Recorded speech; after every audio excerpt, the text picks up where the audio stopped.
நம்ம சப்ஸ்கிரைபர்ல ஒருத்தர் N250 review கேட்டிருந்தீங்க. இப்பதான் நான் டெஸ்ட் டிரைவும் போனேன். சரி வாங்க சிம்பிளா வாங்கலாமா வேணாமான்றதை இந்த வீடியோல சொல்லலாம். N250 எனக்கு சித்தம் கலங்கிருச்சு. லுக் வைஸ் பாத்தீங்கன்னா உங்களுக்கு கோல்டன் USD ஃபோக்ஸோட பிளஸ் பல்கியான ஒரு லுக் உங்களுக்கு கிடைக்கும். இதோடைய லுக் வந்து நல்லாவே இருக்கு. எனக்கு ஒயிட் கலர் வந்து ரொம்ப பிடிச்ச ஒரு கலரா இருக்கு.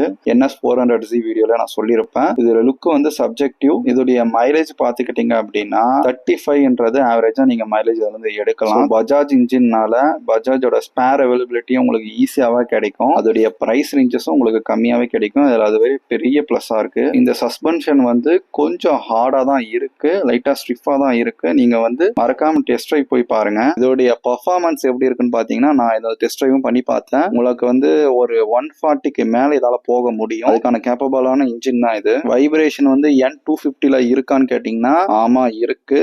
80க்கு மேல போனீங்கன்னா அப்படின்னா கண்டிப்பா வைப்ரேஷன் வந்து உங்களால ஃபீல் பண்ண முடியுது. நான் பர்சனலா நீங்க ஃபேமிலிக்காக வாங்குறீங்க அப்படின்னா N160 இருக்கட்டும், N250 இருக்கட்டும், N160 நான் உங்களுக்கு லாஸ்ட்ல சொல்றேன். N250 எடுக்கிறப்போ பின்னாடி வந்து பேக் ரெஸ்ட் போட்டுக்கங்க. நிறைய மாடிஃபை பண்ணி நிறையவே வந்துருச்சு. நீங்க ஆஃப்லைன் மார்க்கெட்ல கூட நீங்க அது மாதிரி எடுத்து போட்டுக்கிட்டீங்கன்னா பின்னாடி கொஞ்சம் ஹைட்ல போறவங்க, சாஞ்சுக்கிறவங்க பேக் ரெஸ்ட் எல்லாமே ஃபேமிலிக்கு கண்டிப்பா சூட் ஆகும். ரெண்டுமே டியூப்லெஸ் டயரோட உங்களுக்கு டூயல் சேனல் ABS சப்போர்ட்டோட தான் இது வருது. இது single cylinder SOHC 2 valve engine செட்டப்ல இது வந்து வருது.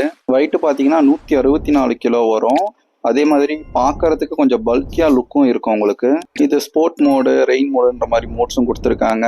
அதுக்கப்புறம் பார்த்தீங்கன்னா உங்களுக்கு இது ஆயில் கூல்டு இன்ஜினோட வரும். இதுல ஈட்டிங் இஷ்யூ இருக்கான்னு கேட்டீங்கன்னா பெரிய அளவு ஈட்டிங் இஷ்யூ வந்து எதுவும் நான் பார்க்கல. இப்போ என்னுடைய சஜஷன் பார்த்தீங்க அப்படின்னா நான் வந்து 160 ப்ரிஃபர் பண்ணுவேன். ஏன்னா நான் வந்து பஜாஜ்ல நல்ல ஒரு வைப்ரேஷன் இல்லாத ஒரு வண்டி வேணும். எனக்கு 130 போதும் ஸ்பீடு. அதே நேரத்தில் மைலேஜும் ஒரு 40+ கிடைக்கணும். எல்லாமே எனக்கு ஓகேவா இருக்கு அப்படின்னா கண்டிப்பா நான் N160 ப்ரிஃபர் பண்றேன். N250 யாருக்குன்னு பாத்தீங்கன்னா எனக்கு கொஞ்சம் வேகமாவும் இருக்கணும், 140க்கு மேல பெர்ஃபார்மன்ஸ் எதிர்பார்க்கறவங்க நீங்க N250 செலக்ட் பண்ணலாம். நான் பிளஸ் அண்ட் மைனஸ் உங்களுக்கு முன்னாடியே சொல்லியிருப்பேன் எதை நீங்க செலக்ட் பண்ணலான்னு. அதுக்கப்புறம் வேற ஏதாவது டவுட் இருந்தா கீழே கமெண்ட் பண்ணுங்க. அண்ட் தேங்க்ஸ் ஃபார் வாட்சிங்.